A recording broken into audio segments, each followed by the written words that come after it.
A'udzubillahi minasyaitonirrajim. Bismillahirrahmanirrahim. Assalamualaikum warahmatullahi wabarakatuh. Alhamdulillah wassalatu wassalamu ala Rasulillah wa ala alihi wa sahbihi wa man walah. Subhanaka la ilma lana illa ma 'allamtana innaka antal alimul hakim. Alhamdulillahilladzi hadana li hadza wa ma kunna linahtadiya laula an hadana Allah. Rabbi shrah li sadri wa yassir li amri wahlul 'uqdatam min lisani yafqahu qawli. Allahumma anfa'na bima 'allamtana wa 'allimna ma yanfa'una wa zidna ilma. Rabbana yassir wa la tu'assir wa tammim bil khair. Rabbi zidni ilman. Amin ya rabbal alamin. Ustaz, tak tahu tajuk apa malam ni. Sebab tak kena guna PDF Ustaz. Silakan Ustaz. Bismillahirrahmanirrahim. Assalamualaikum warahmatullahi taala wabarakatuh. Alhamdulillah wassalatu wassalamu ala Rasulillah wa ba'd. Suara saya jelas ke, jelas biasa ke, sangat jelas? Jelas? Okey Ustaz. Okey. Oh, pakai mic baru ke apa? Macam mana? Ada pakai mic baru ke apa ke? Tak ada. Tak pakai earphone isteri saya tu, malah nak pakai sakit kepala. Okey je, jelas Ustaz. Jelas. Okey je. Jelas, okey lah. Saya pun baru sampai, dia surau hujan tadi sikit. Dan baru kebah demam lah, anak-anak pula demam hari ni. Alhamdulillah. Suara Ustaz sengau Ustaz, patutlah sengau je suara. Ada ni sikit lah, ada masih lagi ada, cuma tak demam dah, cuma dia masih ada lagi ni sikit lah, insyaAllah tak ada apa kot. Baik, kita share screen. Okey, nampak ya? Nampak Ustaz, nampak jelas. Okey.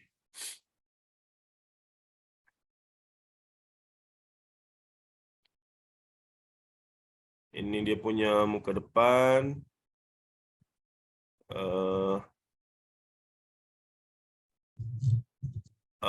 Kandungan kita dah bincang sikit tempoh hari.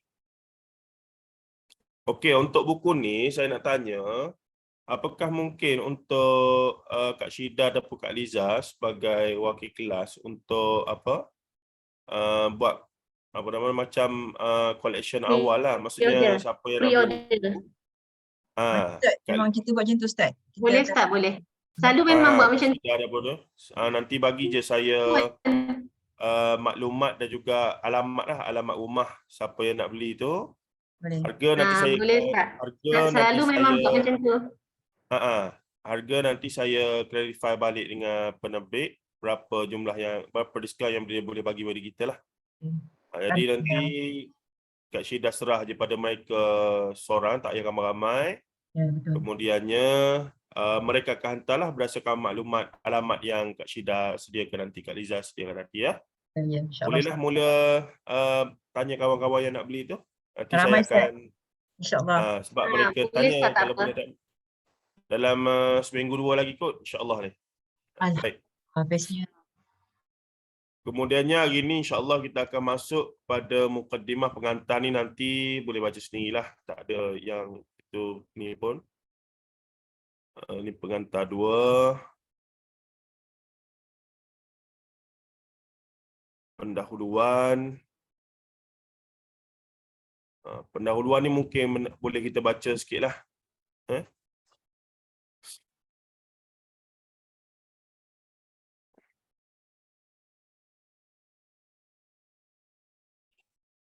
Baik, setelah datangkan khutbatul hajah, innal hamdalillah nahmaduhu wa nasta'inuhu wa nastaghfiruh macam biasa.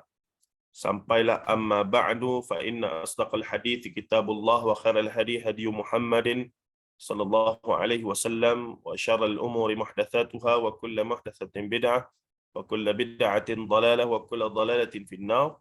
Atau kama qala sallallahu alaihi wasallam, ini khutbatul hajah ni bukan saya sajalah, biasanya para penulis letak kerana menjadi juga sunnah Rasulullah sallallahu alaihi wasallam.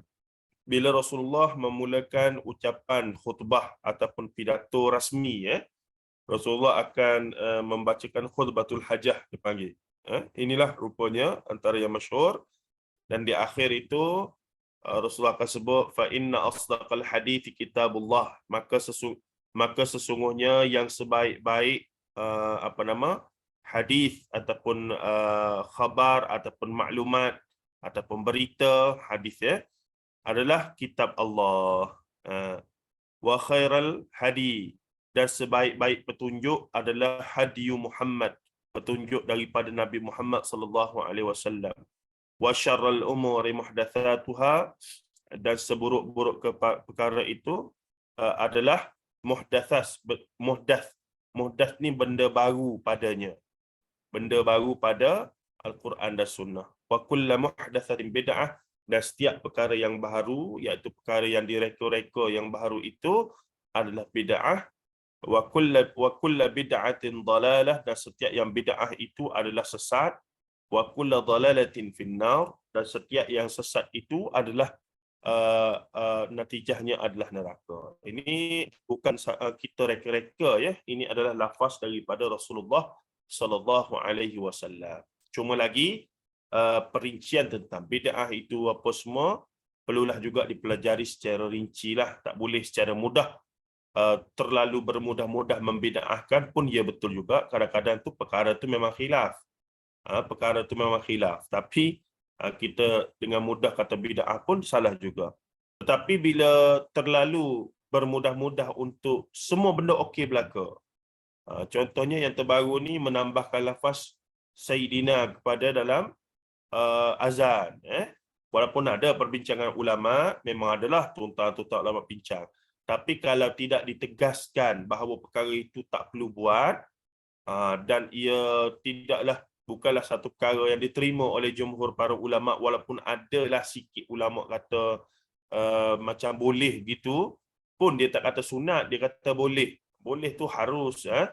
Kalau dibenarkan pandangan itu, khawatir nanti bukan setakat Sayyidina lah, macam-macam lagi ditambah dalam azan itu. Why not kita kekalkan yang original sahaja, kerana itulah yang terbaik. Jadi bermudah untuk atas dasar sangka baik, atas dasar alasannya memuliakan, padahal memuliakan Rasulullah itu adalah dengan mengekalkan sebiji 100% bagaimana yang Rasulullah sudah endorse, sudah ajar dulu.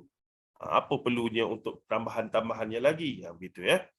Baik, katanya di sini cerita-cerita atau kisah-kisah seringkali menjadi satu sesi peralihan maklumat berbentuk penyampaian verbal seperti ceramah. Cerita-cerita atau kisah-kisah seringkali menjadikan suatu sesi peralihan maklumat berbentuk penyampaian verbal seperti ceramah, pidato, khutbah menjadi menarik. Ditambah pula si penyampai itu sendiri adalah seorang yang pandai bercerita di samping berceramah, meski apapun bidang dan topik yang diceramahkan, termasuklah ceramah keagamaan.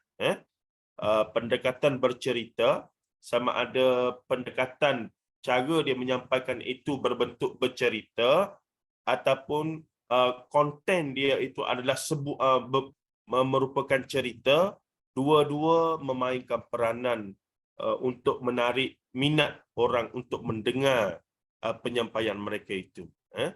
Baik, semestinya kemahiran bercerita menjadi daya tarik istimewa bagi seseorang penyampai, bagi membuat para pendengar tersihir dengan apa yang diucapkannya. Demikianlah bagaimana manipulasi terhadap seni penyampaian ini mempengaruhi para pendengar sehingga mereka benar-benar terkesan dengan cerita-cerita yang disampaikan, meskipun kisah-kisah tersebut mungkin hanyalah rekaan, khayalan dari sumber yang tidak autentik, bahkan mungkin tidak sahih sama sekali.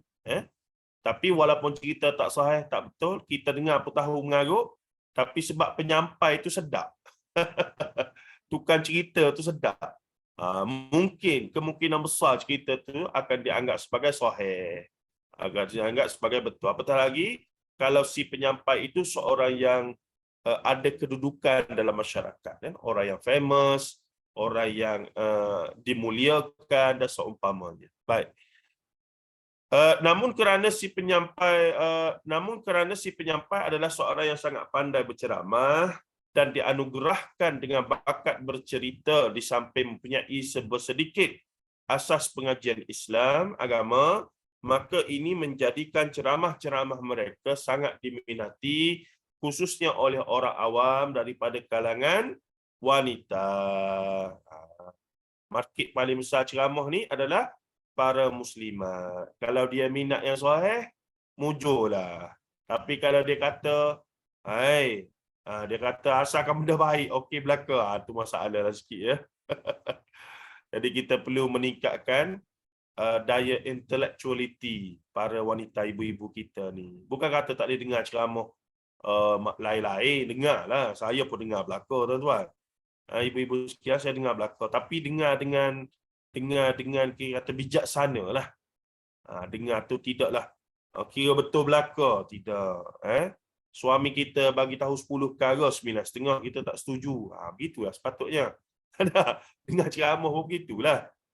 Janganlah mentang-mentang lah ustaz tu kita suka, betul belaka, tak boleh. Mentang-mentang ustazah tu kita syok dengan dia, suka dia, betul belaka, tidak. Dengarlah belaka-belaka, tak ada masalah aliran mana pun. Saya benarkan, tak ada masalah. Tapi dengar dengan bijaksana. Dengar dengan satu kacamata untuk menilai balik, untuk mengimbangkan balik. Ini tidak telefon, dengar. Baik. Katanya lagi, kemudian ternyata ceramah agama yang disampaikan melalui kaedah bercerita atau pengisiannya penuh dengan cerita-ceriti lebih menghiburkan berbanding dengan ceramah agama yang fokus kepada pengisian Al-Quran dan As-Sunnah yang kadang-kadang terlalu teknikal bagi difahami oleh orang awam. Ini pun satu isu juga. Ustaz-ustaz kita yang ilmu banyak ni pun, mereka pun kena sedarlah bila mereka ceramah dengan orang awam, macam kita, kelas kita ni, tapi kelas kita ni kira advance dah ni. Saya tak anggap ibu-ibu sekalian orang awam ya.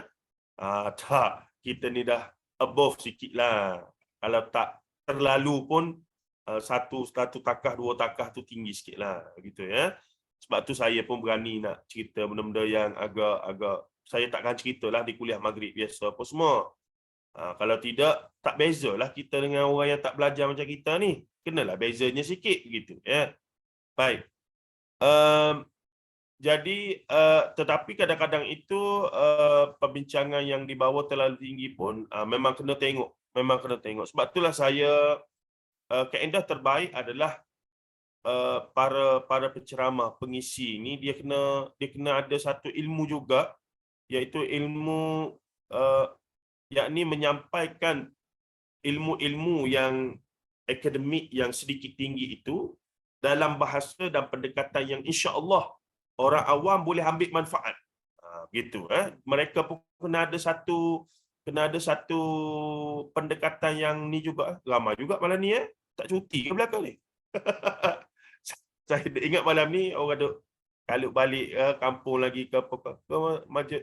Ramai yang dalam perjalanan dalam kereta sambil-sambil dengar. Bolehlah. Itu kelebihan teknologi Tidak kisah, asalkan ada internet boleh belakang insya-Allah. Baik. Seterusnya, ternyata ceramah agama yang disampaikan tadi kita dah baca, setengahnya pula menggunakan kisah-kisah daripada Al-Quran dan Al-Hadis, namun dalam keadaan sedar atau tidak sedar, memasukkan juga tafsiran dan huraian daripada riwayat Israiliyat ataupun hadis palsu. Dan kebiasaannya ia lebih rinci dan bombastik bagi dijadikan modal ceramah untuk menarik perhatian pendengar daripada kalangan orang awam. Antara cerita yang masyhur dulu apa dia? Cerita Umar bunuh anak sendiri. Tu masyhur sungguh-sungguh. Apa lagi cerita Bahtera Nabi Nuh. Dah diperbuat daripada kayu fokar. Aduh, jen. Macam-macam lah. Kadang-kadang perkara itu disampaikan secara spontan. Idea tu mari. Bila kita tak ada sumbernya, tak tahu daripada mana lah. Tetapi akhirnya ia dilapik dengan apa dia? Benda tak mustahil. Kalau Allah Ta'ala nak jadi dia. Tu. Jadi hal itu dalam masalah urusan agama kita ni, ia bukan hujah lah. Ia bukan sumber sebagai sandaran. Tak boleh. Baik. Baik, seterusnya sebahagian Al-Quran dan Al-Hadis adalah berbentuk kisah-kisah. Ini fakta yang menarik. Saya ingat siapa yang biasa dengan kelas tadabbur, Ustaz Syahri Abdul Rahman, dengan Ustaz Mu'in jarang sentuh secara khusus Qasasul Quran. Ustaz Syahri memang dari dulu lagi fokus secara khusus Qasasul Quran ni, termasuk beberapa asatizah yang lain. Di sinilah bagaimana kita boleh fahami apakah hikmah Al-Quran itu sendiri terdiri daripada kisah-kisah, iaitu cerita. Ada pembahasa Arab yang panggil kisah. Qaf, sad, ta marbutah, kisah. Sehingga para ulama seperti Al-Imam Ibn Kathir rahimahullah ta'ala yang wafat 774 Hijrah menulis khas kitab mengenai kisah-kisah Nabi dan Rasul serta selainnya berjudul Qasasul Anbiya, dan tema tersebut dikembangkan lagi oleh ulama tafsir mutaakhir ini seperti Profesor Dr. Umar Sulaiman Al-Ashqar rahimahullah yang kita guna kitab dia ini, dan Dr. Salah Abdul Fattah Al-Khalidi rahimahullah yang juga baru meninggal dunia. Dr. Salah baru meninggal tahun sudah. Ironinya banyak juga kisah-kisah yang disampaikan dan dijadikan modal ceramah yang sering dinisbahkan kepada alam gaib, Nabi dan Rasul, para malaikat, sejarah-sejarah silam, kejadian langit dan bumi, atau makhluk-makhluk terawal diciptakan oleh Allah, diambil daripada sumber yang batil dan dusta seperti riwayat-riwayat Israiliyat dan juga hadis palsu. Ia juga termuat dalam kitab-kitab tafsir dan hadis serta kitab-kitab nasihat, kitab-kitab tokoh dan tasawuf yang dijadikan rujukan oleh para penceramah. Tapi mereka pun kata mereka ambil kisah-kisah itu pun daripada kitab juga. Bukannya dia reka. Dan bila saya mak betul lah ada dalam kitab. Tetapi ternyata kitab-kitab yang memuatkan kisah-kisah itu tidak pun jenis nukil tanpa menyebut sumber dan seumpamanya. Dan bila disemak ternyata sebahagian besarnya adalah tidak sahih. Adalah tidak sahih. Dan ia lagi teruk bila ia melibatkan sahabat-sahabat Rasulullah. Sebahagiannya menjadi fitnah dah pula kepada para sahabat. Ini yang kita risaukan. Sedangkan sahabat itu sendiri adalah hujah dalam agama. Dalam hukum hakam, fiqh usul fiqh, pandangan ataupun tindakan sahabat itu adalah antara sumber dalam istinbat hukum. Itu yang jadi masalah tu. Kalau tidak ada implikasi apa-apa, tak apalah. Tapi memang ada implikasi. Memang ada implikasi. Baik.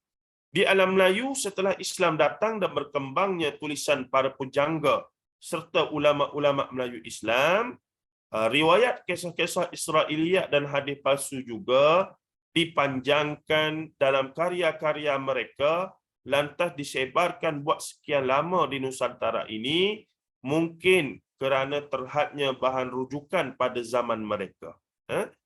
Kita kena faham Islam yang masuk di alam Melayu adalah Islam pada abad berapa? Dia mula yang paling awal lah, ulama-ulama alam Melayu ni muncul, maksudnya mereka pergi belajar sendiri di Mekah dan balik jadi ulama, buka pesantren, pondok apa semua, kurang paling awal pun abad 16. Abad 16, 1500 lebih, zaman Melaka apa semua itulah. Kemudian abad 16, 17, 18, 19, 20. Ini dia punya range. Paling kemuncak abad 18, 19. Tu zaman-zaman keilmuan Syekh Daud Fatani apa semua dan anak beranak dia lah. Tetapi mereka ni kita kena tahu, latar belakang sejarah, zaman tu di Mekah, tuan-tuan, yang menguasai arus perdana dalam keilmuan adalah golongan sufi tarikat. Jadi di Mekah ketika itu, abad ke-16, 17, 18, 19, 20, ada beratus-ratus tarikat sufi yang berkembang di Mekah ketika itu.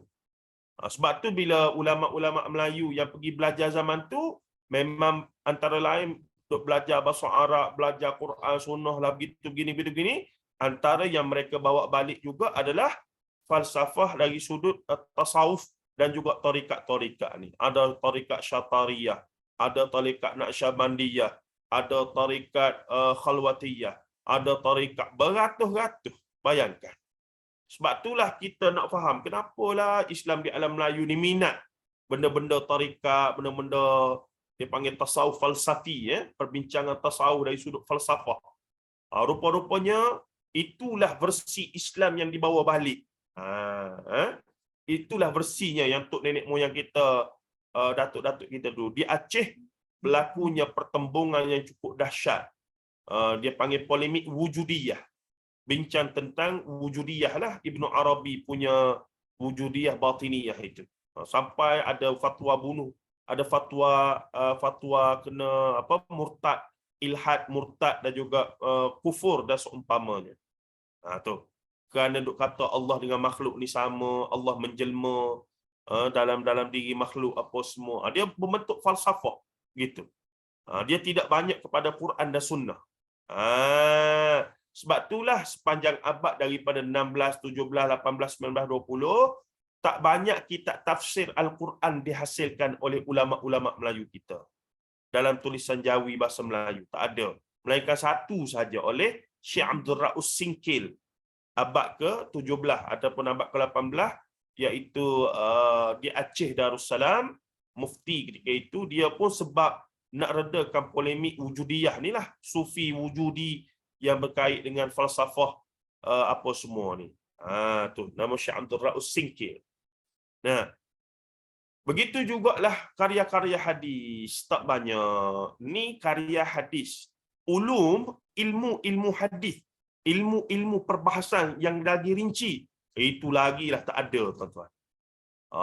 Dah yang mutaakhir ni ustaz-ustaz kita duk bahas tu, al-jarh wa ta'dil, nuqat hadis, kritikan hadis, riwayat, dirayat, itu lagilah tak ada. Ni sekadar buku hadis 40 pun dah hampir tidak ada. Ada 2-3 buah sahaja. Jadi boleh kita bayang tak situasi Islam yang menjadi arus perdana di alam Melayu ketika itu. Jadi no wonder lah Islam kita ni lagu ni, pattern dia, pattern minat kepada benda pelik-pelik ni. Pattern Islam semayang bang tak tinggal, tapi minat kepada benda-benda mistik, benda-benda itu. Sebab orientasinya buat sekian lama itulah. Jadi kita baru dengar je tadabbur Quran, hadis sahih, hadis maudhu'. Baru 4-5 tahun ni je baru nampak macam fenomena sikit.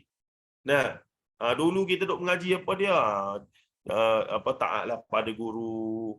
Nah, kalau guru tu duk buat apa-apa pun taatlah pada dia. Itulah. Jadi benda-benda kita dalam fasa peralihan lagi. Baik, saya pun bila tahu realiti tersebut barulah kita faham, patutlah lambat lagi lah. Kalau dah macam tu 1000 tahun, saya selalu sebut nak kembali balik pada Quran yang terasnya adalah bertolak pada Quran dan Sunnah. Bukannya Islam yang berteraskan tradisi terlebih dahulu, tapi Islam yang kefahamannya berteraskan Quran dan Sunnah, baru pergi pada tradisi, ambil 1000 tahun lagi lah. Ambil 1000 tahun lagi lah usaha kita hari ni. Begitu. Tapi itu tidaklah menjadikan kita tak apalah ikut dia orang lah. Kita buatlah cara kita. Tak boleh. Kita kena buatlah cara usaha kita setakat yang termampu ya. Tambah ahli sentiasa. Ni. Berapa orang ahli kita ni? Seorang kena tarik, lepas ni kena bagi kerja sikit ya. Jadi minggu depan seorang kena buat seorang paling tidak ya. Prospek mana-mana. Buat macam MLM pula. Kalau tak bertambah, tak berkembang kita ni. Orang sama je. Begitulah. Kalau boleh ya, kita encourage sama-sama kita ni supaya bawa downline baru. Macam MLM lah, macam orang dah tarik dah. Tak apa, mari syok ni. Ada cerita pelik-pelik ni malam ni. Sekali je, tak apalah. Dengar sekali je, kalau tak nak tak apa. Kalau syok boleh join lagi. Mana tahu dia syok dengan kita. Dia syok dengan kelas kita ni, dia duduk stay lama.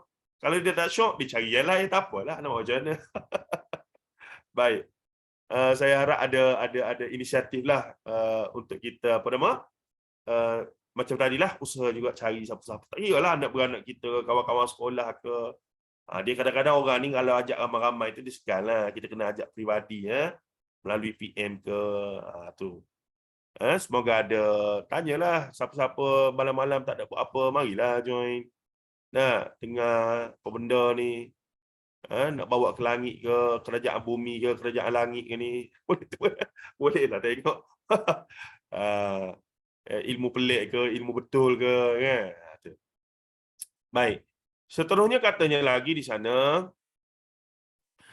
kini kesedaran bagi mendapatkan sumber yang sahih khususnya dalam bab ghaibiyat semakin meningkat. Setelah sekian lama kita dijauhkan daripada sumber kisah-kisah yang sahih kerana para penceramah sendiri tidak memahirkan diri mereka dengan kisah-kisah daripada Al-Quran dan Al-Hadis yang sahih, menyebabkan banyak kisah yang sebaliknya bertebaran dari masyarakat. Sebenarnya kalaulah para penceramah kita, ramai je asatizah kita ni yang hebat-hebat, yang balik Mesir, balik Jordan apa semua ni. Kalaulah mereka sedikit saja buat homework, iaitu bila nak ceramah tu cari kisah sumbernya, petik daripada Quran, petik daripada hadis yang sudah diperakukan, maka selamatlah. Tapi tidak, sebahagiannya masih berpada dengan apa yang sekadar didengar, didengar dan diulang. Itu jadi masalah. Kini alhamdulillah bila hari ini masyarakat pun mula kritikal, tegur. Nah, dia ustaz dia ceramah, tiba-tiba jemaah tegur, ustaz, tak silap saya cerita ustaz ni pasal apa dia ni? Pasal yang pukul Rasulullah tu siapa? Ukasyah bin Mihsan, kisah tentang itu apa semua. Rasa macam tak sahih lah cerita tu. Aku contoh ya. Tapi kisah tu ada sandaran tu. Tapi dia katanya ada beberapa kisah yang berkaitan Rasulullah dipukul badan dia apa semua tu. Dan beberapa lagi lah kisah tu. Jadi sikit sebanyak ataupun kisah tentang apa nama Waraqah bin Naufal. Waraqah bin Naufal ataupun orang yang derhaka kepada ibu dia tu. Ada beberapa lagi kisah ya yang masyhur, itu dilagukan bahkan itu. Kemudian ada orang tegur. Dia pun, ya ke? Tak apa, saya balik cek. Dia balik cek, cari sumber Google sikit. Jumpa betul lah, tak salah lah. Nah, lagi ini menyebabkan dia, para penceramah kita pun lebih berhati-hati dah. Mutaakhir ini. Mereka pun dah, jangan main orang sekarang ni. Nah, salah sebut sikit dia kata dia komplain pada kita. Itu yang kita mahu. Jadi mereka pun tak sewenang-wenang lah. Melainkan berusahalah juga untuk buat homework sikit sebelum datang menyampaikan pengajian dan seumpamanya. Baik. Kini kesedaran bagi mendapatkan sumber yang sahih khususnya dalam bab ghaibiyat semakin meningkat. Setelah sekian lama kita dijauhkan daripada sumber kisah-kisah yang sahih kerana para penceramah sendiri tidak memahirkan diri dengan kisah-kisah daripada Al-Quran dan hadis sahih, menyebabkan banyak kisah yang sebaliknya bertebaran dalam masyarakat. Sewajarnya menjadi keutamaan bagi para pendakwah, penceramah dan ilmuwan untuk menyampaikan kisah-kisah daripada riwayat yang sahih kepada masyarakat awam. Bukannya bermudah-mudah dengan alasan perkara yang baik, apa salahnya. Jadi bila masyarakat mula bersuara, para penceramah pun lebih berhati-hati. Alhamdulillah, saya tengok pesannya sangat positif ya. Ramai dah ustaz-ustaz yang sokong belah sana pun sangat berhati-hatilah. Mereka pun risau kok kena react dengan Ustaz Syihabuddin ke apa semua. Dia risau sikit lah. Dia bagus kan. Kalau tak dulu ikut dah je cerita dia tu. Habis segala benda dia cerita. Ayam keluar daripada lansir lah. Itu paling saya tak boleh belah. Ya Allah. Aduhai. Baik. Hal ini ditegaskan dalam mukaddimah kitab Ulum karya Syekh Dr. Muhammad Hussein Al-Zahabi. Ini seorang ulama Al-Azhar ya. Bukan ulama Saudi, ulama Al-Azhar yang meninggal tahun 1977. Dia tulis satu kitab yang bertajuk Al-Israiliyat fi Tafsir wal Hadis. Israiliyat dalam Al-Quran, dalam kitab tafsir dan kitab hadis. Dan juga anak murid dia iaitu Syekh Dr. Muhammad bin Muhammad Abu Syahbah. Yang ni ada terjemahan oleh Jakim ni. Melalui kitabnya yang berjudul Al-Israiliyat wal Mawdu'at fi Kutubit Tafsir. Iaitu Israiliyat dan hadis-hadis palsu dalam kitab-kitab tafsir. Ini pun hampir lengkap juga. Baik, kedua-dua ulama ini adalah ulama besar dalam bidang tafsir Al-Quran dan Al-Hadis di Universiti Al-Azhar Syarif Dan ternyata mereka sangat tegas dan teliti dalam isu ini sebagaimana para ulama sebelumnya yang memahami kesan periwayatan kisah-kisah palsu dan daif kepada orang awam. Menurut Dr. Muhammad Hussein Az-Zahabi, dia kata tafsir dan hadis kedua-duanya telah terpengaruh dengan ajaran-ajaran ahlul kitab dengan pengaruh yang besar kerana terdapat di dalamnya cerita-cerita batil dan dongeng Israiliyat yang membawa kesan buruk kerana golongan awam yang kurang berilmu secara mudah menerima dan mempercayainya 100%. Sebahagian mereka yang berilmu pula menyebarkannya secara bulat-bulat tanpa mempedulikan kesan yang mungkin wujud sehingga kadang-kala sampai menokok tambah dengan kebohongan yang nyata dan kedaifan cerita yang terang. Perkara yang demikian hampir-hampir sahaja merosakkan akidah kebanyakan umat Islam dan menjadikan Islam menurut kacamata musuh-musuh Allah ibarat agama khurafat dan karut-marut. Bayangkan. Sebab tu jangan main-main. Cerita pasal Nabi dan Rasul yang tidak sahih ni memang boleh menyebabkan kefahaman yang menyeleweng. Itu yang saya kata sampai satu tahap ada orang boleh kata Nabi Khadir lebih hebat pada Nabi Musa tu. Semata-mata sebab duduk pandang Nabi Khadir itu lebih hebat daripada Nabi Musa. Sedangkan pada hakikatnya Nabi Musa tu ulul azmi. Nabi yang itu, Nabi Khadir ni khilaf ulama. Apakah tu kedudukan sebenarnya? Tu.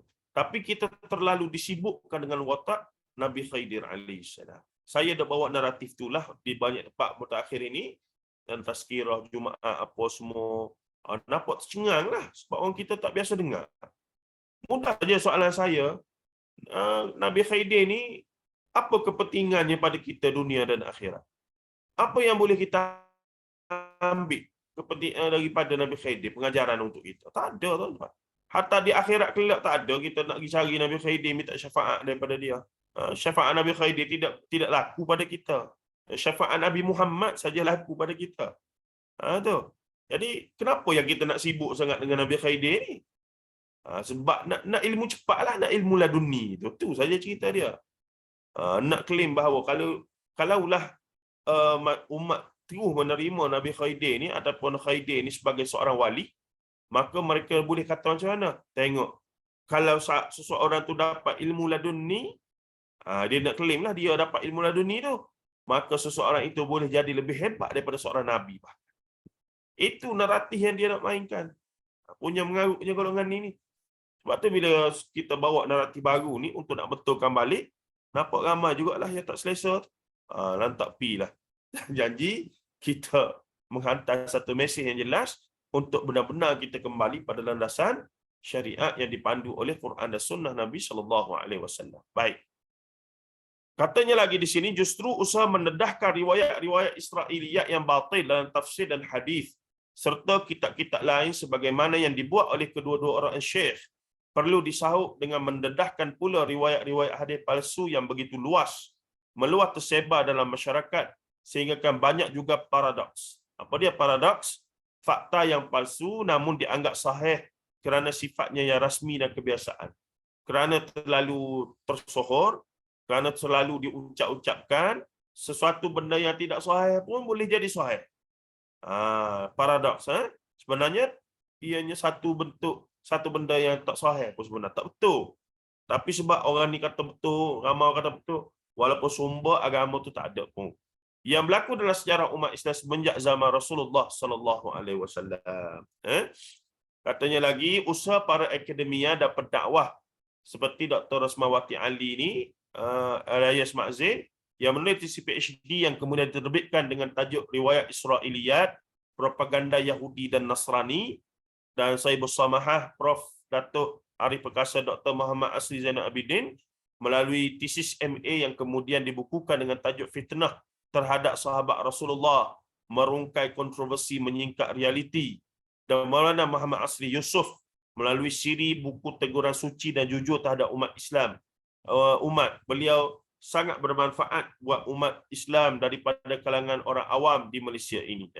Banyak pendedahan-pendedahan yang berani disebut melawan arus perdana aliran tradisional lah, khususnya aliran pondok ni, yang banyaklah kitab-kitab mereka terkandung hal-hal yang demikian itu.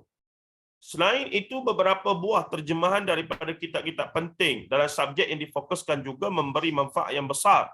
Contohnya karya Dr. Muhammad Hussein Al-Zahabi yang telah diterjemah dan diterbitkan oleh Jaha Besar, dan karya Dr. Muhammad bin Muhammad Abu Syahbah yang diterbitkan oleh Jakim. Memang alhamdulillah lah, memang ada beberapa karya yang tersebut itu. Kak Lina ada ke Kak Lina kita ni? Ke bercuti Kak Lina? Ada Ustaz. Kamera Ada, tu tak nampak saya besarkan. Itu, kamera dah hilang. Tak boleh di. Okey, okey. Baik. Jadi solusi kepada kritikan adalah kita tak naklah cerita masalah saja. Ni masalah satu lagi isu ni. Ustaz-ustaz kita ni, masalah sana, masalah ni. Apa solusinya? Tu Jadi sebagai seorang yang kononnya terlatih sebagai seorang ahli akademik, sepatutnya ataupun pemikir mufakir fil Islam ni, mereka bukan sekadar perlu cerita masalah tu dengan baik, tapi mesti juga mendatangkan preskripsi yang terbaik juga. Sebagaimana dalam kita pergi jumpa doktor sakit ni, doktor pun cek, sakit ni. Maka dia akan bagi ubat yang betul lah pada kita. Sepatutnya begitu. Dengan kenal penyakit yang betul, maka kena bagilah ubat yang betul. Cek, cirik-berik. Bagi ubat apa dia? Bagi ubat sakit sendi. Tak kena lah begitu. Nah, kena. Tujuan adanya doktor perubatan adalah untuk diagnose penyakit yang betul, tapi kadang-kadang tu boleh juga berlaku khilaf, kekeliruan. Kalau kata sakit tu sama-sama doktor pakar pun, yang ni kata kena bedah, yang ni kata dah, tu pun ada khilaf juga. Jadi dalam agama pun begitulah. Kita nak diagnose apa isu sebenar umat ni. Maka masing-masing sarjana bagi pandangan menurut bidang masing-masing apa semua. Jadi macam kita, macam saya masalah yang saya duk perhati apa dia? Kenapa umat Islam, Melayu khususnya, dalam duduk semayang bang tak tinggal tu, minat pada Tok Bomo juga, kawan dukun apa semua. Itu masalah yang cuba saya nak selesaikan. Kenapa jadi begitu ni? Punya fikir, tulislah 2 buku dah. Mungkin banyak lagi buku yang saya ketulis untuk nak menjelaskan penyakit itu dan penyelesaiannya sepatutnya lagu ni. Tapi kesan ke tidak berkesan pada masyarakat itu bergantunglah pula pada saya punya penyampaian, orang yang baca, orang yang setuju, orang yang tak setuju. Itu memerlukan gerak kerja yang berterusan dan berpenjangan. Semoga Allah Ta'ala nilai ia sebagai kebajikan dan sumbangan kita pada masyarakat. Tuan-tuan dan puan-puan rahimahullah. Baik. Baik, solusi kepada kritikan kita tadi, selain kritikan dan pendedahan demi pendedahan ilmiah terhadap kebatilan dan kekarutan riwayat Israiliyat, hadis maudhu' dan fitnah sejarah dalam penulisan karya-karya penting dalam Islam, para ulama Islam juga sebenarnya sudah menulis sekian banyak kitab rujukan alternatif bagi subjek kisah-kisah sahih daripada Al-Quran dan Al-Hadis ini. Ada dah sebenarnya. Lepas tu kenapa yang macam kita tak pernah dengar ni? Kita tak pernah dengar lah ustaz-ustaz kita satu masa tak usaha nak bawa datang.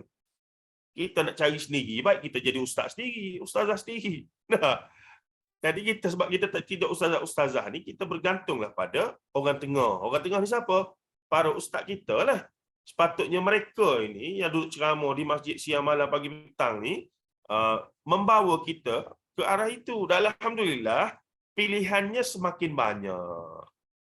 Dulu ada satu saja aliran pilihannya. Itulah dulu, kini, selamanya.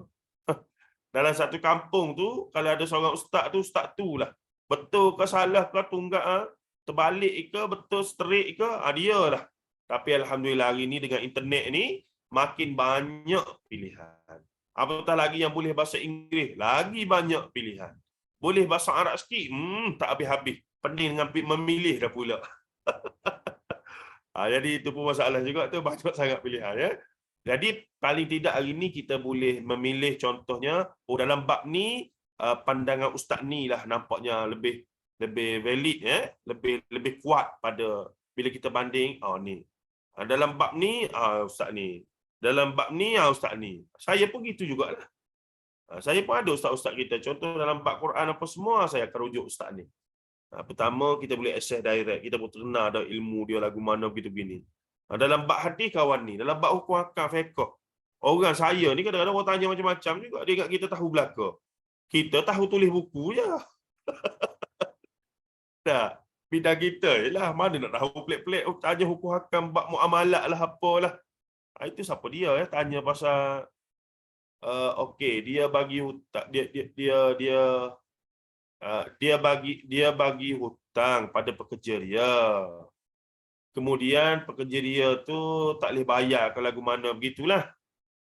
Jadi dia kata boleh ke kalau dia niat hutang tu jadi zakat? Hutang tu tak apalah. Awak tak payah bayar, awak ambil, awak ambil jadi zakat kepada awak tu. Jadi boleh ke lagu tu? Saya pun saya kata minta maaf, saya tak reti ni. Memang saya tak reti.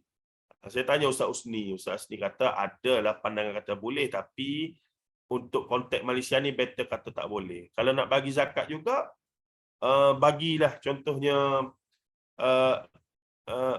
masuk macam mana? Kalau nak bagi zakat juga, bagi zakat lain lah. Contoh kalau nak gini, bagi dia duit lain, anggaplah kemudian bila dia bayar balik tu untuk dia bayar hutang dia, lepas tu barulah boleh bagi zakat balik. Begitu. Jangan campur aduk lah, maksudnya jangan campur aduk itu. Sebab zakat ni cerita lain pula. Sebab orang yang banyak-banyak duit ini, dia nak selesai zakat bahagian harta dia apa semua tu. Jadi dia nak guna atas hutang tu, jadi dah campur aduk di situ lagu mana begitulah. Jadi Ustaz Usni bab zakat ni saya akan rujuk Ustaz Usni Abdul Rahman lah. Bidang dia dan seumpamanya. Itu baik. Kemudian katanya lagi di sini, antaranya karya Dr. Salah Abdul Fattah Al-Khalidi yang berjudul Al-Qasasul Qurani, ini ada 4 jilid, 5 jilid ada di rumah saya tu, yang membincangkan secara khusus mengenai kisah-kisah Nabi dan Rasul dalam Quran, serta sebuah lagi kitab beliau juga yang berjudul Ma'a Qasasus Sabiqina fil Quran, yang ini kisah-kisah selain daripada Nabi dan Rasul.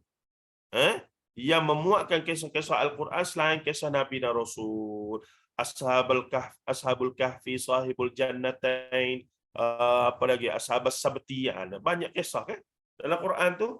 Quran kalau disusun 400 muka surat ataupun 300 muka surat, 100 daripadanya adalah kisah. Kenapa? Kerana memang Allah sengaja. Allah tahu antara uslub dalam menyampaikan wahyu itu ataupun kisah itu, cerita-cerita itu menjadikan manusia lebih mudah faham, seronok, dan juga kita panggil mesej tu lebih sampai kadang-kadang melalui kisah, melalui cerita dan seumpamanya. Baik. Jauh sebelum itu Imam Abu Fida Imanuddin Ibn Kathir, Ismail bin Kathir rahimahullah sudah menyusun kitab Qasasul Anbiya yang kemudian diberi nilai tambah oleh Imam Al-Hafiz Ibn Hajar Al-Asqalani rahimahullah beberapa kurun kemudian dengan tajuk Tuhfatun Nubala min Qasasil Anbiya. Ini semua lebih kurang lah nak katanya memang diberi perhatian. Memang diberi perhatian kisah-kisah dalam Quran ni. Baik, almarhum Allamah Profesor Dr. Umar Sulaiman Al-Ashqar rahimahullah juga antaranya yang memberikan tumpuan khas kepada subjek ini hingga lahirlah beberapa karya yang sangat memberikan manfaat kepada ummah hasil buah tangan beliau. Antaranya karya berjudul Sahih Qasasun Nabawi yang sedang saya usahakan juga yang kedua selepas buku ni insya-Allah. Qasasul Rasul sallallahu alaihi wasallam wa ashabih, kisah Nabi Rasulullah SAW dengan para sahabat baginda. Kitab satu lagi, Qasas At-Taurah wal Injil fi Daw'il Quran was Sunnah, kisah-kisah daripada Taurat dan Injil pada pandangan Al-Quran dan Sunnah, yakni dia ambil kisah daripada Taurat dengan Injil dan tengok banding dengan kisah dalam Quran. Apa yang ditambah dan apa yang dikurangkan. Nah, kemudiannya dan menjadi asal dan rujukan utama dalam penyusunan naskah ini iaitu Qisasul Ghaib fi Sahihil Hadits An-Nabawi, Ini nama karya yang saya ambil untuk ringkaskan dan susun balik dalam buku kita yang kita nak baca ini. Baik. Ini kaedah penyusunan dia. Dia asal disusun tu panjang lebar lah. Matan hadis, kemudian syarah, panjang lebar syarah dia tu. Tapi alhamdulillah kita khatam dah selama 4 tahun kita khatam. Dengan sahabat, dengan ibu-ibu kuliah muslimat saya di TM daripada tahun 2015 sampai 2019. Kita khatam ya satu kitab. 4 tahun ni degree dah tu buat dia tu. Dah boleh degree dah belaka tu. Baik. Daripada saya yalah sampai saya masuk UIA 2019 tu baru stop. Sedang elok. Habis sana masuk UIA. Okey. Kita bacalah. Profesor Dr. Umar Sulaiman Ashqar memulakan dalam setiap bab kisah yang dengan susunan tajuk, pengenalan kisah, matan hadis, teks hadis, takhrijul hadis, sumber asal, gharibul hadis, dia masukkan penjelasan kalimah-kalimah, syarah ni kadang-kadang panjang. Macam kitab syarah betul lah. Dan diakhiri dengan durus wa ibar, pengajaran dan juga durus, pengajaran-pengajaran, ibar ni ibrah, pengajaran jugalah, pelajaran dan pengajaran, begitulah lebih kurang. Manakala naskah kami ini kerana konsepnya adalah ringkas dan mudah bagi orang awam, maka kami sekadar memasukkan tajuk, matan hadis dalam bahasa Arab, terjemahan hadis dalam bahasa Melayu, takhrijul hadis, sumber, intipati dan pengajaran kisah. Jadi ringkas. Kerana niatnya satu sesi kuliah, satu kisah. Kalau maghrib, antara maghrib dan isyak tu kurang dalam 45 minit sampai sejam. Jadi kita berharap ustaz-ustaz yang guna buku ni, dia boleh berhabis one shot, itulah. Tidaklah jadi panjang lebar. Panjang-panjang sangat orang mana ingat. Kuliah sebulan sekali. Kita ni nasib baik setiap minggu. Memang ingatlah dia punya continuity tu. Sebab tu nak berkitab memang minimum kena 2 kali sebulan. Kalau sekali sebulan tak relevan. Sekali sebulan baru 12 kali setahun. Tu tak sakit perut. Tayar motor bocor lah. Macam-macam lah. Lepas tu adalah tempat-tempat yang saya kuliah ni. Oh, lama dah ni. Dekat 10 tahun dah kuliah sini ni. Padahal sebulan sekali. Setahun 12 kali. Itu tak termasuk tadi lah. Sakit perut lah, sakit tiup, sakit. Bunyi lama lah bertahun-tahun, 12 tahun. Padahal sebab tu kita tak habis-habis tu. Jadi saya pun kalau yang sebulan sekali punya tempat, lain kaedah saya. Kalau yang berkitab ni biasa kita akan guna, kita akan minta ataupun tanya boleh tak 2 kali sebulan. Barulah ada dia punya kita kata kelangsungan yang relevan lah. Nampak progres kitab tu boleh habis lah masa setahun dan seumpamanya. Kalau tidak Allah. Baik, seterusnya semoga dengan usaha ringkas kami ini diredai oleh Allah SWT dan memberi manfaat dan banyak kepada umat Islam khususnya di Malaysia, termasuk kepada para penceramah dan para pendakwah agama ini agar lebih berhati-hati dan tegas mengutamakan kisah-kisah gaib yang bersumberkan Al-Quran dan Al-Hadis yang sahih. Sekian, semoga Allah Ta'ala redha. Itu dia punya muqaddimah pengantarnya. Baik. Intipati metodologi. Yang ni mungkin kita akan ambil masa lama.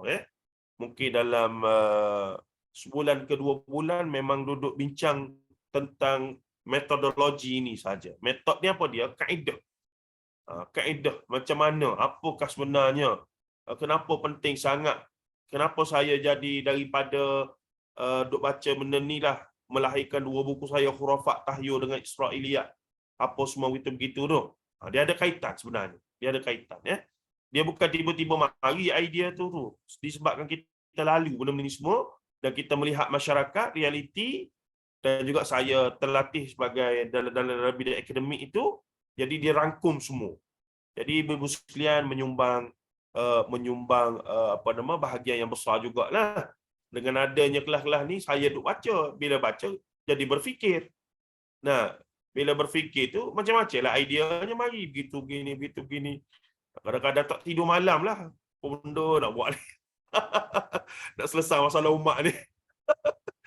Sekali bini marah. Tidur-tidur lah. Kita fikir masalah umat. Tak nak fikir sangat masalah umat nanti besok pula. Ada. Kadang-kadang tu ada benda-benda dalam rumah ni tak selesai. Tak fikir masalah umat ni. Fikir masalah dalam rumah ni dulu. Betul lah tu. Kadang-kadang kena sama juga. Kandidat dia jadi galik. Jadi penuh. Sampai kan. Baik.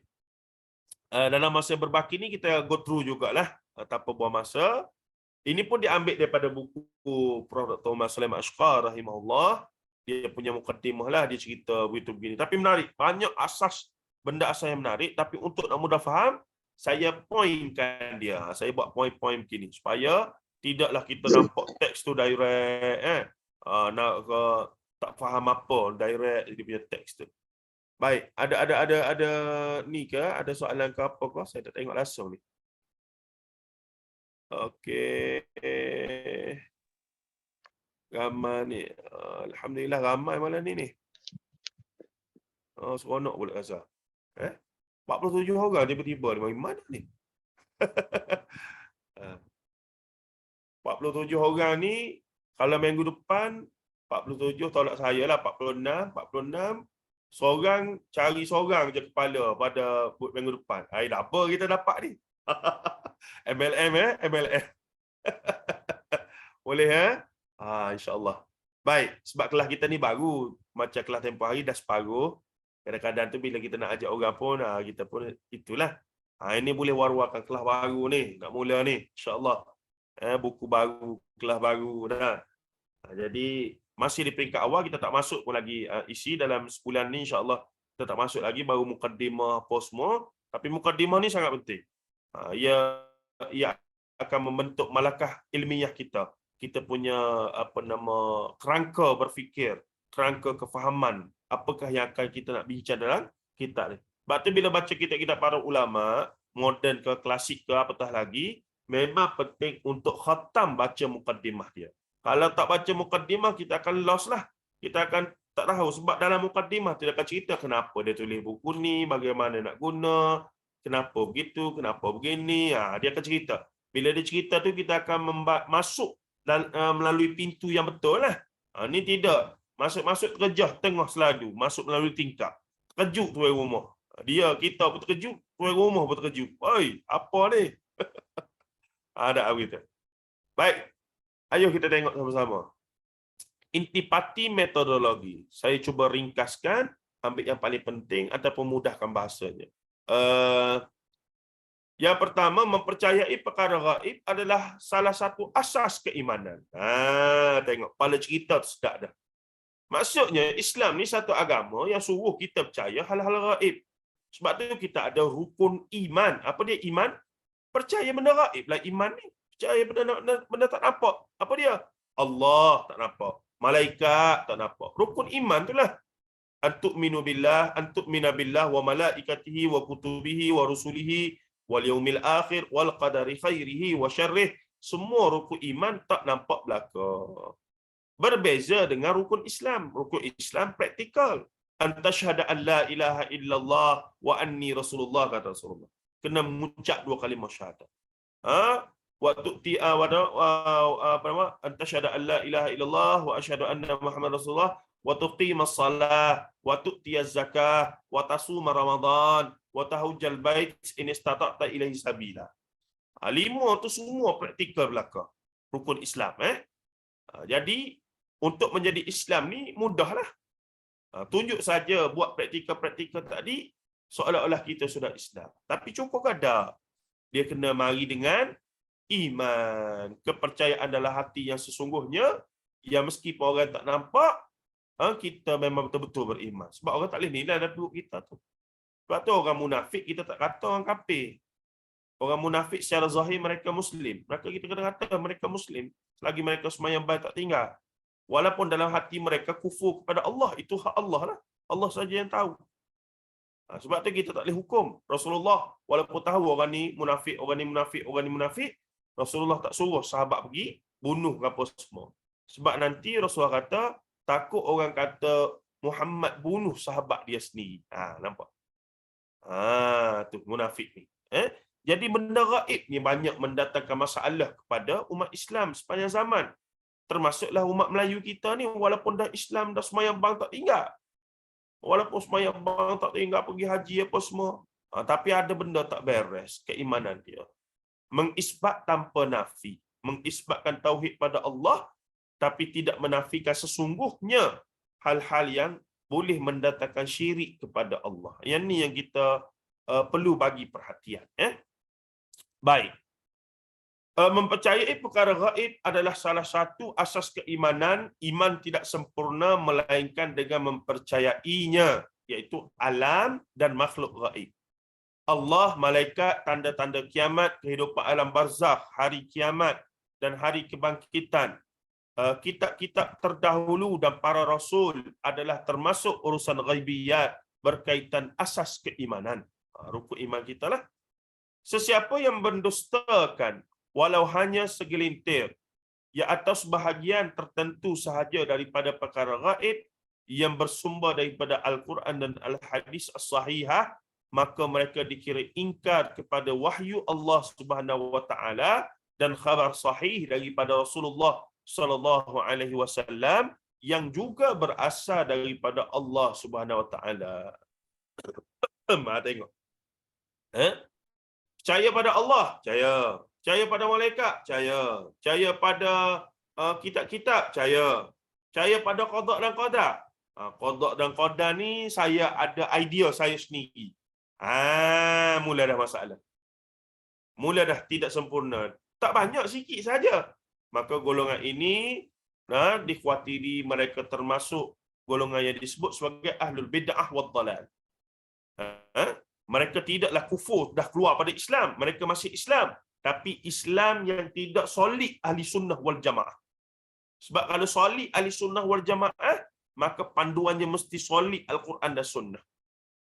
Maksudnya mereka itu Muslim, tapi Muslim yang sudah menyeleweng tadilah, yang sudah terpeleok sikit tu. Walaupun hanya satu dua perkara saja.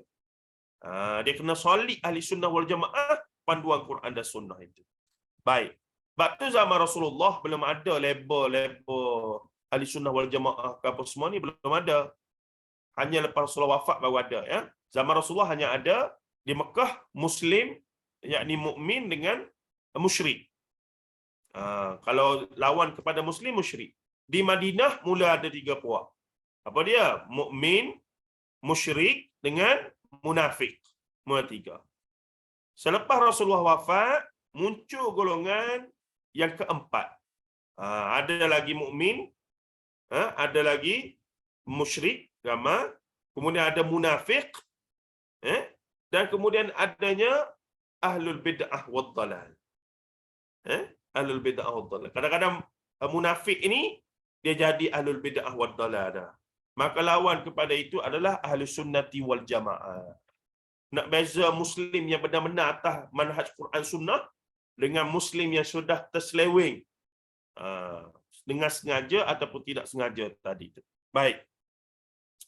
Sesiapa yang mendustakan, poin kedua tu, sesiapa yang mendustakan walau segelintir atau bahagian tertentu sahaja, kita baca tadi, daripada perkara gaib yang bersumber daripada Al-Quran dan Al-Hadis As-Sahihah, maka mereka dikira ingkar kepada wahyu Allah Subhanahu Wa Taala dan khabar sahih daripada Rasulullah SAW yang juga berasal daripada Allah Subhanahu Wa Taala. Baik. Kemudiannya Allah Subhanahu Wa Taala mengetahui setiap perkara sama ada yang nyata atau tersembunyi. Ni ada berapa dalam Quran? Ayat Quran yang ada kalimah zalika min amba'il ghaib mafatihul ghaib alladzina yu'minuna bil ghaib qul la ya'lamu man fis samawati wal ardil ghaiba illa Allah. Katakanlah tidak ada yang di langit di bumi daripada perkara gaib melainkan Allah tahu belaka. Itu jelas. Allah istihadah, benda gaib ni aku saja. Aku saja. Ada sebahagian aku bagi tahu pada Nabi dan Rasul. Bukan semua, sikit aku bagi tahu mereka. Supaya mereka bagi tahu kamu. Nah, tiba-tiba kita Tok Bomo cerita benda gaib, kita percaya. Tok Bomo pawan dukun. Sebab itulah dahsyat hukuman ataupun hukum pergi jumpa Tok Bomo pawan dukun ni. Sebab bila kita percaya dia sebut benda-benda gaib tu, sebenarnya kita sedang letakkan sifat Allah kepada mereka. Waliyadzubillah min dzalik. Dalam sedar ataupun tidak. Nah, kita pergi jumpa dia sebut benda-benda pelik-pelik begitu gini, kita percaya. Itu jadi masalah besar tu. Ada Nabi yang tegah dengan perkara tersebut itu. Baik, katanya lagi apa tu? Allah SWT mengetahui setiap perkara sama ada yang nyata atau tersembunyi. Sama ada yang zahir ataupun yang gaib. Malah semuanya tertulis di Lauhul Mahfuz. Sudah tertulis. Tidak ada yang terlepas pandang daripada dicatat semenjak dari alam ini diciptakan hingga ke penghujungnya. Bahkan ada hadis menyebutkan apa dia? Semuanya tertulis 50,000 tahun sebelum alam ini diciptakan pun. Baik, seterusnya antara perkara gaib tersebut adalah kisah-kisah yang diberitahu oleh Allah SWT dalam Al-Quran yang dikhabarkan kepada Rasulullah SAW, dan ia bukan cerita-cerita khayalan atau hikayat yang bersifat rekaan. Itu Quran. Quran bukan novel, kisah Quran bukan cerita rakyat, kisah Quran bukan lipu lara, bukan cerita-cerita Pak Pandey, sang kancil dengan buaya, bukan. Kisah Quran ni wahyu daripada Allah Azza wa Jal. Walaupun ada surah nama Ankabut, walaupun ada surah nama Lebah, An-Nahli, walaupun ada surah ada nama apa lagi? Baqarah, lembu. Kadang-kadang some of people make joke on the name of the surah. Dia kata banyak nama binatang. Dia kitab suci pasal apa ni? Nama lembu lah, Baqarah, sapi betina, apa lagi? Tadi Al-Kabut, apa lagi? An-Nahli, lagi apa ada? Binatang apa lagi nama? Semut. An-Namlu, semut. Dah macam-macam dah. Ada dia kata kitab suci apa? Cerita pasal binatang banyak ni. Tu. Orang-orang yang mencemburuilah wahyu daripada Allah itu. Baik, katanya lagi di sini, menjadi tabiat azali manusia seronok dan tertarik lantas mempercayai kisah-kisah dongeng yang direka-reka. Kalau tidak orang tak bermati-matianlah mempertahankan hantuah tu. Hantuah hidup ke tidak, ada sungguh ke tidak, wallahu alam. Banyaklah perbincangan di kalangan sarjana-sarjana pengajian Melayu. Paling tidak ada 3 mazhab. Ada 3 kaul mazhab. Pertama, hantuah tu betul-betul wujud. Hantuah dengan nama hantuah. Sebagaimana yang termaktub dalam sejarah Melayu lah hikayat Sulatus Salatin ataupun hikayat hantuah itu. Yang kedua kata, tak ada, memang rekaan. Memang watak rekaan. Sebab sebagaimana bangsa-bangsa lain, bangsa Melayu pun nak ada hero power mereka lah. Maka direka-reka lah untuk menjadi defector, untuk mereka jadikan sebagai panutan, nak bangkit semangat lah apa semua kini. Sebab dahsyat sangat hantuah ni, mahir 15 bahasa, umur panjang, boleh meraih sana timbul sini. Padahal yang dia buat apa dia? Pergi colik anak dara orang, awak bagi kepada raja dia. Dah banyaklah benda-benda tak molek dia buat tu, hantuah pun. Yang ketiga, pandangan ketiga kata, ini pandangan guru-guru saya, beberapa guru saya, dia kata, Laksmana Melayu yang hebat tu ada sungguh. Tapi hantuah tu direka-reka lah. Faham tak? Maksudnya, Laksmana Melayu yang hebat adalah. Biasalah mana-mana pun ada Laksmana hebat ni. Tapi bila diceritakan, dihikayatkan, of course lah kena exaggerate, kena tambah, kena yalah macam kita tengok cerita Mak Kilau tu lah. Kalau tidak ada slow motion dia apa semua tu, mana sedap nak tengoknya. Macam kita tengok kungfu kungfu Cina tu, kalau tak ada slow motion dia punya keluar sana, berasak situ sini, mana best nak tengoknya. Jadi tokok tambah tu penting untuk dramatikkan apa semua begitu begini. Itu saja cerita dia. Jadi ada 3 pandangan. Jadi hantuah ni ada ke tidak? Masih lagi khilaf di kalangan para ulama sejarah Melayu. Ikut mereka lah. Tapi tu siap dengan telaga, siap dengan apa semua. Siapa-siapa boleh claim. Jumpa telaga belakang rumah kita. Inilah telaga Hantuah dulu. Macam-macam. Dan kemudian bila buat begitu, apa faedah untuk mereka? Faedah banyak. Pelancongan. Orang mari ziarah, ambil air, letak 10 ya, 20 ya. Oh, kaya ngaduk saja dia orang tu. Nah, tu kubur-kubur wali-wali Songo di Indonesia tu. Berapa ramai orang nak mari lepas duit lah apa semua tu begini. Anak beranak sekeliling kubur yang mengaku cucu cicit tu duduk saja ya tu. Tu. Dia jadi sumber pendapatan. Bila orang ziarah banyak, dia jadi sumber pendapatan. Sebab tu, gua Ashabul Kahfi di Jordan ada satu, di Turki ada satu, atas belah-belah Cina tu pun ada orang claim jugalah. Jadi, itu semua ada unsur itu. Ada unsur. Kalau kata, sebab tu saya, kan baru ni ada orang video viral kata Nabi Khidir mari. Inilah tiang Nabi Khidir duduk. Dah. Jadi saya pergi masjid mana-mana sekarang, tuan-tuan nak masjid tuan-tuan ni famous, mudah je. Buat video, bagi tahu Nabi Khidir tiap malam duduk solat di tiang ni. Buat muka serius lah, jangan berkerut langsung. Sinilah tiap malam Nabi Khidir mari duduk. Sampai sekarang lah, sampai sekarang. Siapa nak jumpa mari malam ni pukul 3 pagi. Tengok lagu mana? Viral lah. Viral lah. Tu sebenarnya. Jadi benda-benda gitulah ya. Baik.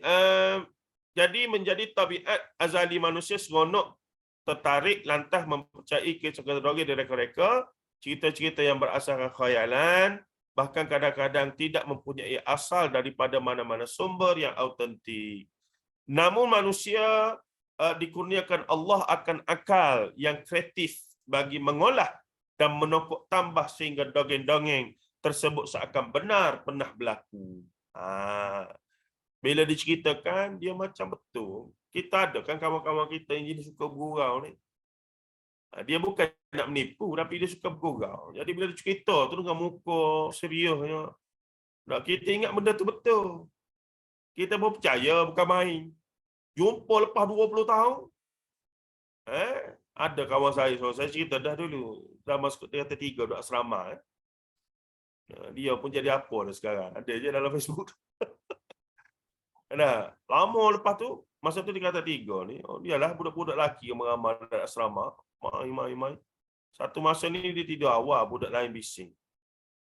Jadi dia 2 beradik. Dia abang, adik dia tu seorang. Tadi dia duduk tidur tu tiba-tiba dengan pukul 12, pukul 11 lebih kat pukul 12 tu, dia bangkit. Tiba-tiba dia bangun, tegak, mata tu tutup. Dia pergi belakang rumah. Dia macam cakap-cakap. Okey, baik tuan, saya akan... Mata tu tutup. Kami tengok. Saudaralah. Kami tengok tu semua terdiam. Satu rumah terdiam. Tegak, senyap. Dia pergi tu, dia lambai-lambai. Tu dia pun masuk. Tidur balik. Lepas hari tu tak ada orang berani kacau dia. Nampak dia buat apa-apa semua orang diam. Dia nilai macam ni ada. Ada ilmu apa ke? Boleh berhubung dengan alam gaib ke lagu mana. Lepas tu bila tanya dia, macam mana? Semalam, tak ada, tak rasa, tak ada apa. Aku tidur lah, tak ada apa, tak ada rasa apa ni. Masa tu, tahun bila tu? tahun 1999 ke? Itulah lebih kurang. Nah, lama lepas tu, saya 10 tahun ke lepas tu, jumpa balik dia lah. Jumpa balik dia lama tak jumpa dia, jumpa balik. Sembang. Teringat benda tu. Saya pada Mojong. Hokmu mimpi dulu tu sungguh kamu buat lolok. Dia pun sokong. Kakak. Aduh. Dia kata aku bosan nampak mu bising lah apa semua. Jadi bila dia buat gitu memang aku tak berani kacau dia. Dia kata memang aku buat lolok je tu. Adik aku tak ada orang tahu. Adik dia je tak. Dia cerita ke adik dia.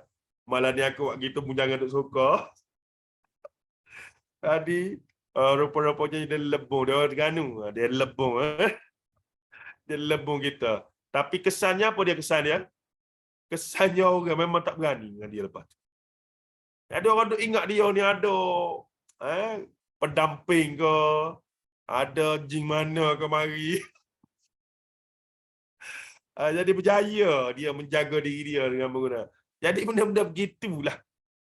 Kita, bila saya teringat cerita tu dengan keadaan orang dulu-dulu yang sentiasa kena cari keselamatan, sama ada mereka di mana-mana. Jadi mereka kena create sama ada betul ke tidak, sama ada dia guna khidmat jin betul tu satu hal. Tapi kalau tak ada pun dia kena cerita, saya dulu keturunan Datuk Merah lah ni, begitulah, ada kuasa lah, laknat lah, ada tulah lah. Itulah raja-raja Melayu dulu kena ada cerita-cerita lagu tu. Kalau tak ada, orang tak takut, orang tak taat, orang jadi rebel, dia nak buat jahat sikit pun jadi payah. Ni buat jahat lagu mana pun orang tak berani kata apa. Sebab apa? Tak boleh ni, ada begini, ada begini, ada begini, ada begini. Okey, baik. Kita berhenti situ dulu. Panjang lagi cerita ni insya-Allah. Saya harap minggu depan ke minggu sekali lagi dapat buku belakang, kita boleh guna buku lah insya-Allah. Kak Liza, kalau boleh ambil gambar bahagian ni nanti tanda sikit, kita takut saya tak ingat. Tak apa, saya tanda juga.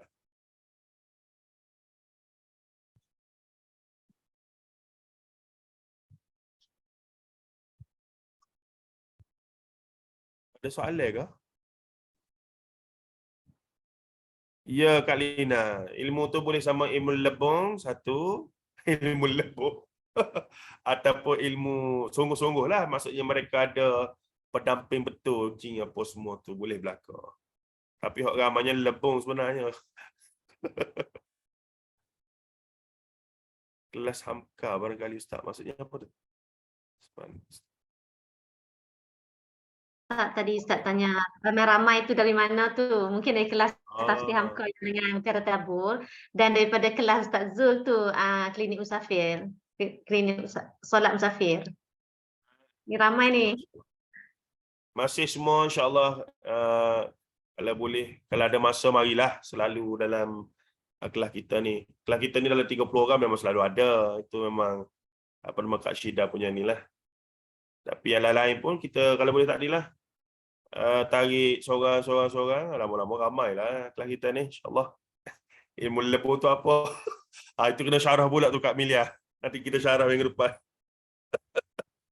Ilmu temberang kata Piramli. Tu dia, ilmu temberang. Nah, dia tak ada apa-apa tapi dia kena exaggerate lah bahawa saya ni keturunan Hercules lah, keturunan Baladewa lah, macam-macam lah. Nak kata dia ni ada kelebihan, orang jadi takut lah. Begitu saja. Kena create benda-benda tu supaya orang takut. Itu saja. Baik, Kak Liza, kita berhenti sini dulu insya-Allah. Okey Ustaz. Alhamdulillah, terima kasih Ustaz. Jazakumullah khairan untuk semua. Kita akhiri dengan tasbih kafarah. Subhanakallahumma Subhanallah bihamdika asyhadu an la ilaha illa anta astaghfiruka wa atubu ilaika. Wal 'asri innal insana lafi khusr illa alladhina amanu wa 'amilus shalihat. Wa tawassaw bil haqqi wa tawassaw bis sabr. Terima kasih Oh, semua. saya tak stop share. Apa, Ustaz? Okey ya, saya minta diri dulu. Assalamualaikum. Boleh. Waalaikumsalam. Ustaz. Ustaz. Apa lagi tu? Ada lagi macam sikit-sikit pasal buku insya-Allah. Nanti kita set nanti Ustaz ya insya-Allah. Okey. Kita tadi Ustaz. Terima kasih Liza. Assalamualaikum warahmatullahi wabarakatuh. Hmm. Sama Kak Pa ada cerita seperti nanti dia share sikit lah Kak Pa dalam grup apa yang Kak Pa dapat, apa yang Kak Pa belajar dulu-dulu tu. Dan kita orang kan, apa kita orang tak pernah dengar je tapi tak pernah melaluinya kan. Nanti boleh share kat grup Kak Pa ya. Dalam Kak Pa. Dia kata ilmu zauq ni maknanya ilmu rasa. Kita duduk kat situ kita rasa. Kalau tak duduk situ tak dapat rasa. Tapi memang seronok lah, mengasyikkan. Ya. Tapi banyak karut lah. Nanti bila kita buat sesi khas tu Kak Pa kot live macam ni kan, semasa macam cerita pada kawan-kawan kan dengan ramai tu, nanti kita boleh ambil satu sebagai satu orang kata macam apa, kita nak kena edit dah benda ni. Zaman sekarang ni lagi banyak tipu benda-benda macam ni Kak Pa kan. Kadang-kadang kita confuse kan. Kalau tak ada bimbingan pada hadis Al-Quran memang kita terikut-ikut dah. So insyaAllah nanti Liza wawarkan untuk kelas besok pencerita nanti ya. Nanti kita insyaAllah jumpa lagi pada minggu depan. Sesi ni sangat interesting kan, dia kupas buku tu. Kita tak perlu baca, kita baca sikit-sikit. Harga je kita tak tahu lagi kan Kak Syida?